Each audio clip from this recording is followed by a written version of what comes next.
Selamat pagi, kami dari kelompok teori humanistik akan membawa materi tentang teori konseling humanistik. Tapi sebelum itu, izinkan kami untuk memperkenalkan diri kami. Yang pertama saya sendiri, nama saya Michael Muspance dengan NIM 2018 110026. Yang kedua, Christophorus Kandeng dengan NIM 2018 110017.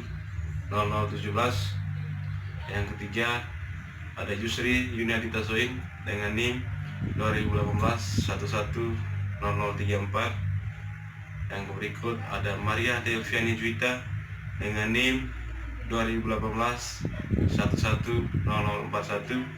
Yang berikut ada Elizabeth Yunusari dengan NIM 2018 110029. Baik, itu adalah perkenalan singkat dari kami. Selanjutnya kami akan langsung ke materi. Di sini saya akan menceritakan mengenai sejarah dari teori konseling humanistik. Humanistik psikoterapi diberikan oleh sekelompok psikologis di awal tahun 1960 di bawah pimpinan Abraham Maslow. Jadi humanis psikoterapi itu sudah ada di tahun 1960 dan dipimpin oleh Maslow. Pada mulanya Maslow adalah penganut pandangan behavioristik. Namun setelah ia menikah, dia mempunyai anak dan pandangannya terhadap behavioristik pun berubah. Psikoterapi humanistik bukanlah merupakan suatu teori atau sistem berorganisasi tunggal. Jadi setelah menikah, Maslow pandangannya terhadap behavioristik itu berubah. Di sana pandangannya dia setelah dia menikah itu ia mengatakan bahwa psikoterapi humanistik bukan merupakan suatu teori atau sistem yang terorganisasi tunggal. Namun di sana ia menerangkan bahwa sebagai suatu gerakan dalam arti kumpulan atau konvergensi sebagai aliran dan ragam pemikiran. Humanistik psikoterapi percaya pada pikiran bahwa manusia adalah baik atau paling tidak netral. Konsep dasar dari pandangan ini adalah: 1. Potensi kreatif manusia. Teori humanistik menganggap bahwa kreativitas merupakan ciri dari hakikat kemanusiaan. Maslow menganggap bahwa kreativitas sebagai potensi yang ada pada semua orang ketika lahir. Jadi di pandangan yang pertama ini, Maslow mengatakan bahwa kreativitas itu sudah ada sejak manusia itu lahir. Jadi sejak bayi kreativitas itu sudah ada dalam pribadi setiap individu. Yang kedua adalah penekanan pada kesehatan psikologis. Maslow berpendapat bahwa pendekatan psikologis hanya sedikit sekali mengamati fungsi kemanusiaan yang sehat atau gaya hidup yang sehat.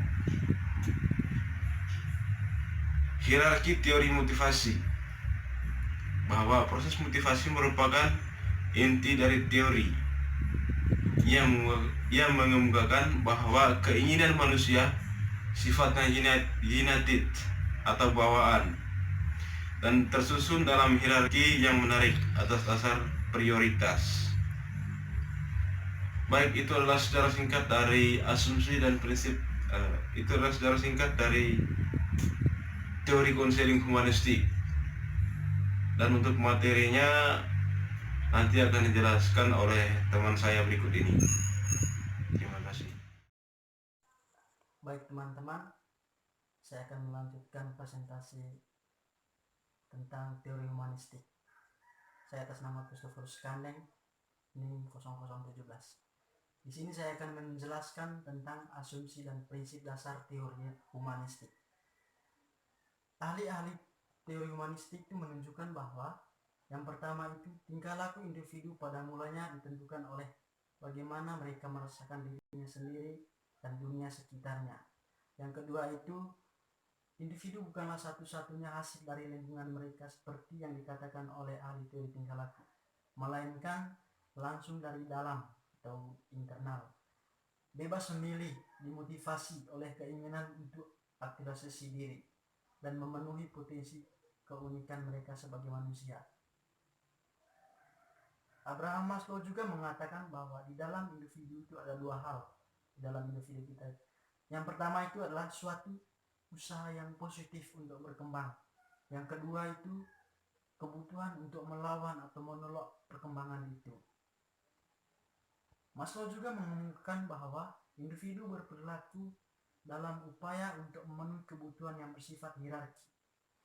Bila seorang telah dapat memenuhi kebutuhan pertama, seperti kebutuhan psikologis, barulah ia mendapatkan keinginan kebutuhan yang terletak di atasnya, ialah kebutuhan mendapatkan rasa dan kenyamanannya. Maslow juga berfokus pada individu secara keseluruhan, bukan hanya satu aspek individu, dan ia juga menekankan kesehatan daripada sekedar penyakit dan masalah.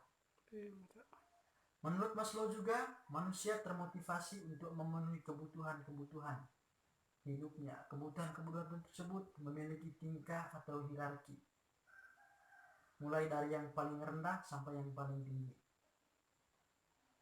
Adapun hierarki kebutuhan tersebut, yang pertama itu kebutuhan psikologis atau kebutuhan dasar tuh. Terus yang kedua itu kebutuhan rasa aman. Pasti setiap individu kan pasti membutuhkan kenyamanan. Yang ketiga itu adalah kebutuhan untuk dicintai dan disayangi. Pasti juga itu harus ada kebutuhan seperti itu. Yang keempat itu kebutuhan dihargai. Yang kelima itu kebutuhan aktualisasi diri. Baik teman-teman, nanti materi berikutnya dijelaskan oleh teman saya. Nama saya Maria Dita, NIM 2018-110041. Saat ini saya akan menjelaskan hasil diskusi dari kelompok kami tentang teori humanistik. Dan yang pertama, saya akan menjelaskan teknik-teknik humanistik, yaitu teknik dengan pendekatan fenomenologi kepribadian yang membantu individu menyadari diri sesungguhnya dan memecahkan masalah-masalah mereka dengan intervensi ahli terapi yang minimal. Gangguan psikologi yang diduga timbul jika proses pertumbuhan potensi dan aktualisasi diri terhalang oleh situasi atau oleh orang lain. Dan yang berikut, tidak seperti kebanyakan pendekatan terapi, pendekatan eksistensial humanistik tidak memiliki teknik-teknik yang ditentukan secara ketat dalam konseling humanistik. Terhadap teknik-teknik konseling yang dimana mengetahui teknik-teknik konseling tersebut terdapat beberapa prinsip kerja teknik humanistik, antara lain yaitu membina hubungan baik atau good rapport. Dan yang kedua itu adalah membuat klien bisa menerima dirinya dengan segala potensi dan keterbatasannya. Misalnya, ada keterbatasan yang dimiliki klien dan kita harus bisa menyesuaikan dirinya dengan keterbatasannya itu. Dan yang ketiga itu adalah merangsang kepekaan emosi klien. Dan yang keempat, membuat klien bisa mencari solusi permasalahannya sendiri. Yang kelima itu adalah mengembangkan potensi dan emosional klien. Kita harus bisa menguasai emosi dan kepekaan dari sang klien. Dan yang keenam itu adalah membuat klien menjadi adequate. Oke, itu saja hasil presentasi dari kelompok saya. Sekian dan terima kasih.